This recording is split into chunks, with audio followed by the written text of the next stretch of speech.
Saudara, kalau sebelumnya kita sudah bahas tentang dalam kutip rahmatan lil alamin versi kapitalis, sekarang kita akan membahas dalam kutip rahmatan lil alamin versi sosialis. Saudara, kaum sosialis itu memulai pemikirannya setelah melakukan kritik terhadap perjalanan kapitalis. Orang sosialis menganggap bahwa kapitalis itu saat diadakan kritik itu telah mengalami penurunan hingga titik nadir. Jadi kecenderungannya kapitalis itu akan masuk kepada titik nadir, titik ketidakberartian. Jadi ide kapitalis yang untuk mencapai kemakmuran sejati itu oleh sosialis dianggap tidak relevan lagi karena pada kenyataannya menyisakan penderitaan, terutama bagi kaum-kaum yang lemah seperti para wanita, anak-anak, kaum buruh, serta kaum minoritas lainnya. Hal lain seperti munculnya imperialisme ini juga menjadi sorotan kritik kaum sosialis. Ya, tokoh yang memulai kritiknya atau tokoh sosialis yang memulai kritik untuk mengkritik kapitalis itu antara lain adalah Karl Marx. Karl Marx ini anak pendeta Yahudi yang dia juga seorang filosof. Sebenarnya kritik Karl Marx tidak hanya ditujukan kepada para pemikir ekonomi kapitalis saja, tetapi dia mengkritik banyak, mengkritik terhadap pemerintah, mengkritik para filosof, juga mengkritik para agamawan. Nah, kritiknya Karl Marx terhadap kapitalis itu dimulai dengan pendapatnya bahwa pemikiran kaum kapitalis itu tidak akan mencapai kebahagiaan sejati. Justru menurut Karl Marx, pada akhirnya kapitalis itu akan terhenti. Nah, itu kritik utama terhadap para kapitalis. Nah, sedangkan kritik Karl Marx terhadap para agamawan, dia mengkritik para agamawan ini keras sekali. Bahkan dia sampai berpendapat bahwa agama itu adalah candu. Ya, agama itu adalah candu. Agama itu adalah opium. Inilah yang kemudian dia menjadi orang yang kemudian dikritik oleh banyak orang. Karena agama itu adalah suci, tetapi kenapa diperlakukan sebagai candu? Nah, kritik Karl Marx yang keras ini sebenarnya dilatar belakangi oleh kegelisahan Marx terhadap adanya penderitaan kaum lemah waktu itu, seperti kaum para wanita, orang-orang miskin, kaum buruh, anak-anak, yang senantiasa pada saat itu dalam kondisi tereksploitasi, tapi para agamawan itu seolah-olah tidak memberikan kepedulian kepada mereka itu untuk bergerak membantu secara konkret mengatasi penderitaan mereka. Inilah yang kemudian Karl Marx itu agak jengah terhadap para agamawan gitu. Bahkan pada saat itu agamawan itu melihat kondisi seperti itu, mereka mengajak kepada ritual gitu. Uang permasalahannya itu permasalahan tereksploitasi, kekurangan materi, kok diajak kepada ranah ritual. Inilah yang kemudian Marx itu menjadi tidak setuju, dan inilah hingga akhirnya dia memunculkan istilah agama itu adalah candu gitu. Itu kritik Marx terhadap para agamawan. Sedangkan kritik Marx terhadap filosof, Marx itu mengkritik kepada filosof karena filosof hanya berpikir bagaimana memahami dunia, how to understand the world, ya, how to understand the world, bukannya bagaimana mengubah dunia. Harusnya para filosof itu menurut Marx adalah how to change the world, ya, bagaimana mengubah dunia, bukan how to understanding the world. Nah, sebenarnya berbagai kritik Marx yang meluas itu kemudian menghasilkan suatu rumusan kondisi tercapainya kebahagiaan sejati. Menurut Marx, yaitu pada kondisi di mana tercipta suatu keadaan yang disebut dengan komunisme itu. Nah, Marx merumuskan situ. Maka kebahagiaan sejati itu tercapai bila mana tercipta komunisme. Simpulannya Marx begitu. Nah, untuk mencapai komunisme itu perlu melalui tahapan yang disebut dengan sosialisme. Oleh karena itu, pemikiran Marx ditipologikan sebagai sosialis.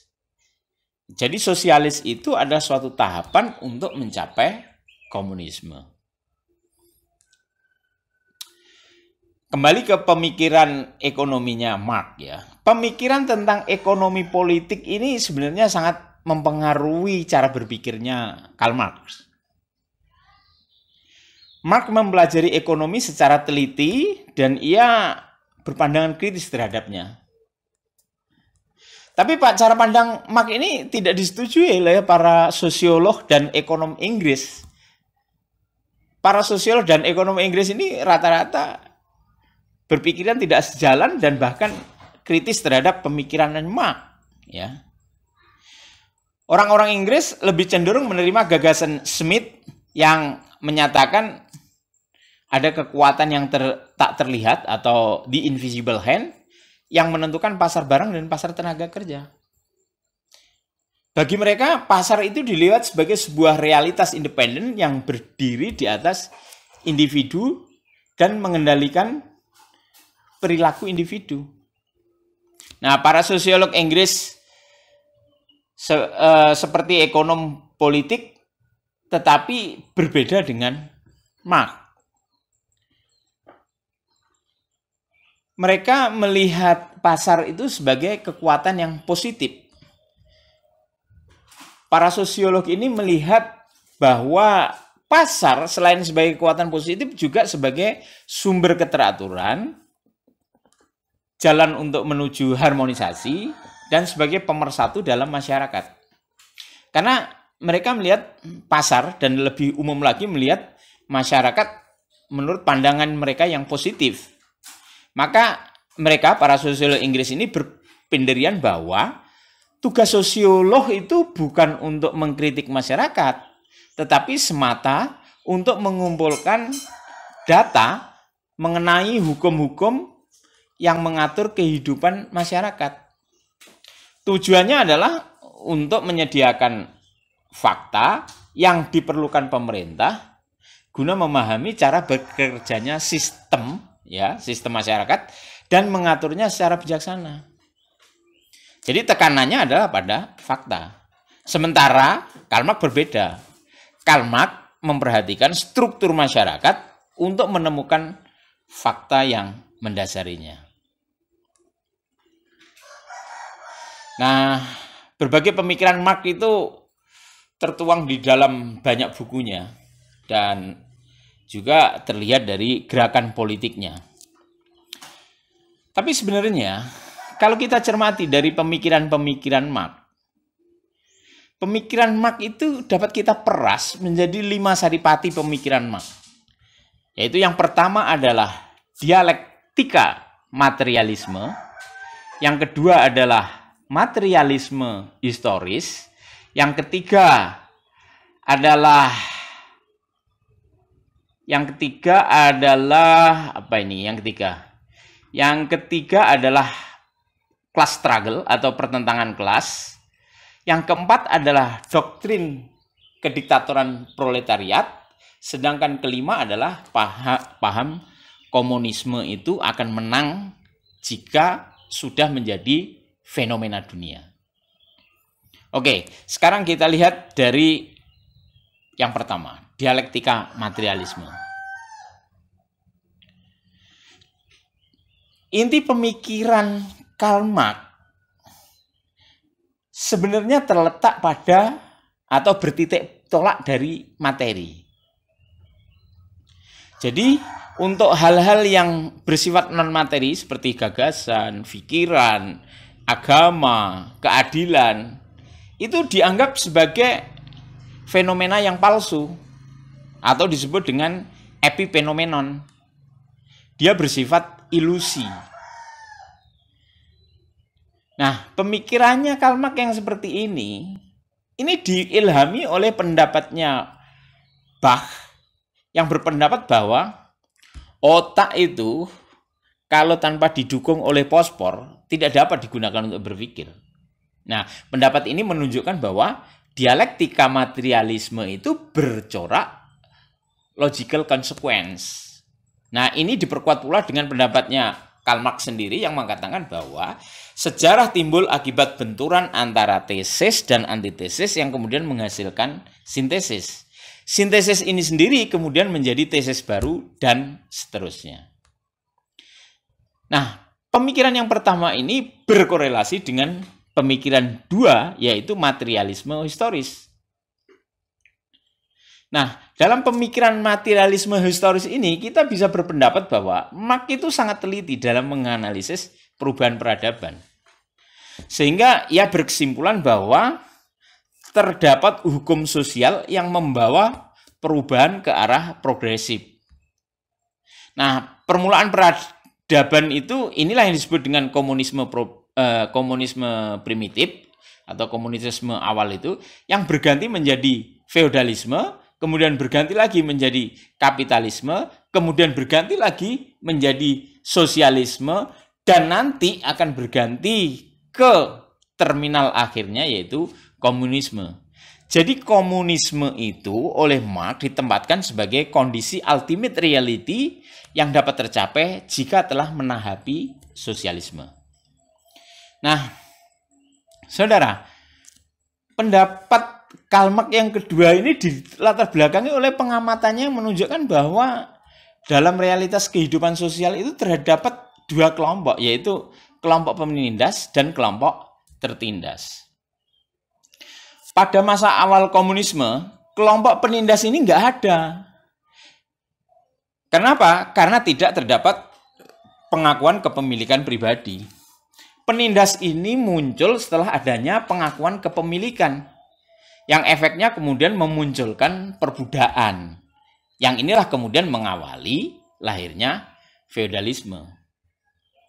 Nah, berkembangnya teknologi produksi ini semakin mengarahkan peradaban industrialisasi yang kemudian melahirkan kapitalisme. Nah, pada tahapan kapitalisme ini muncul dua kelompok, yaitu kelompok pemilik modal atau kapitalis dan kelompok buruh atau pekerja. Ya, terutama pekerja tanpa modal inilah yang disebut dengan proletar. Pada tahapan ini kapitalis itu diklasifikasikan sebagai penindas dan kaum proletar sebagai pihak yang tertindas. Nah, kenapa? Karena menurut Marx, pembagian hasil produksi tidak dibagi secara adil dan merata, tetapi dibagi menurut kehendak pemilik modal. Oleh karena itu, kehidupan proletar merupakan kehidupan yang dieksploitasi oleh kaum kapitalis.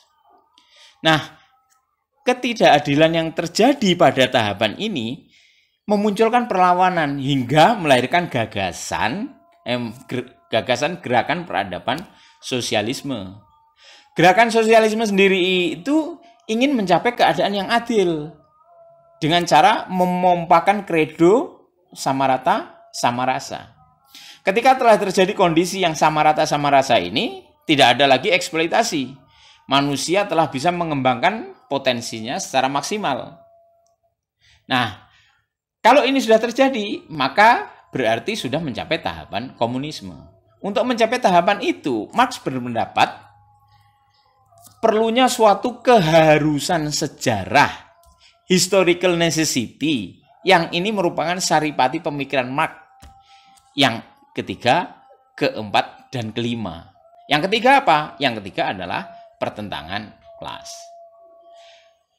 Pertentangan kelas atau class struggle adalah tahapan ini merupakan tahapan awal untuk memulai perjuangan menghilangkan kelas-kelas sosial.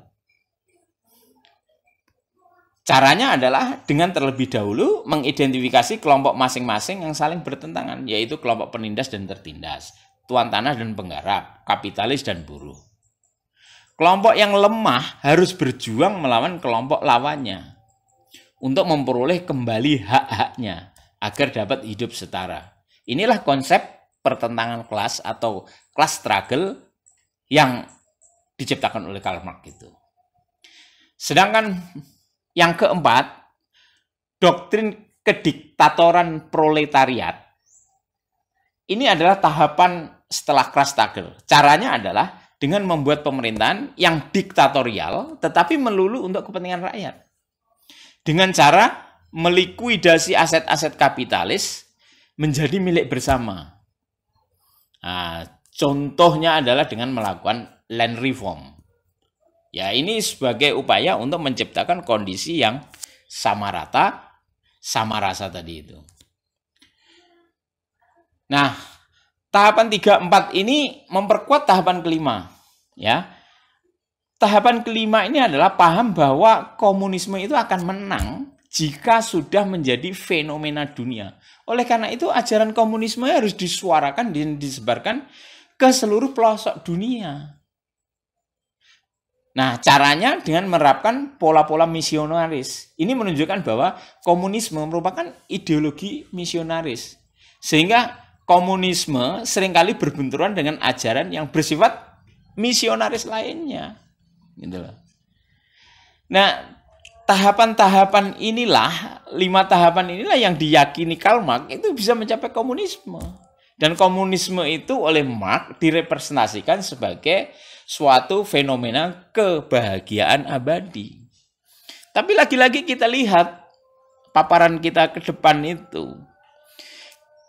Yang dirumuskan di dalam komunisme itu kan kembali kepada materialisme.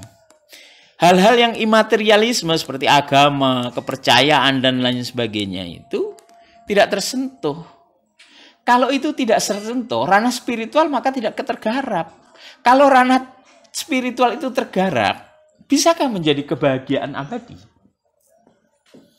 Nah, tentu saja ini menjadi kritik bagi pemikiran sosialisme Karl Marx, bahwa sosialisme Karl Marx tidak mungkin akan menciptakan kebahagiaan abadi.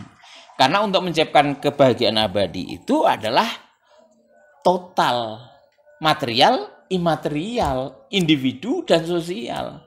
Dan ini ada kejanggalan-kejanggalan. Oleh karena itu, rahmatan lil alamin ini, versi Islam itu tidak identik dengan rahmatan lil alaminnya versi komunisme. Saya rasa demikian. Terima kasih. Assalamualaikum warahmatullahi wabarakatuh. Saudara, kalau sebelumnya kita sudah bahas tentang dalam kutip rahmatan lil alamin